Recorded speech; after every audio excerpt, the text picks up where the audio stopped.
বৃদ্ধ বয়সে সন্তানদের বোঝা হতে না চাইলে আজ থেকেই কিছু অভ্যাস গড়ে তুলুন।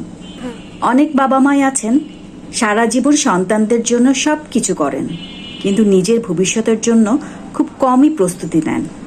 তারপর একসময় এসে মনে হয় আমি যেন কারো উপর বোঝা হয়ে গেলাম।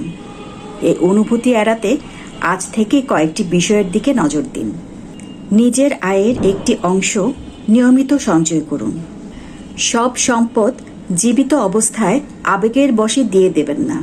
নিজের নিরাপত্তার জন্য কিছু সংরক্ষণ রাখুন।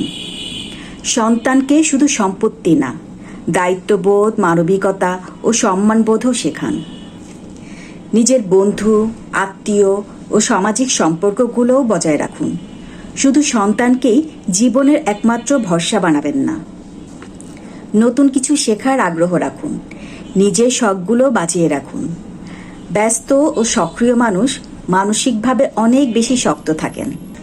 সন্তানের ভালোবাসা দাবি করে না, সম্পর্ক দিয়ে অর্জন করা যায়। আর নিজের বার্ধক্যকে নিরাপদ করতে হলে প্রস্তুতিটা শুরু করতে হয় যৌবন থেকেই। আজকের সামান্য সচেতনতা আগামী দিনে সম্মানজনক বার্ধক্যের ভিত্তি হতে পারে।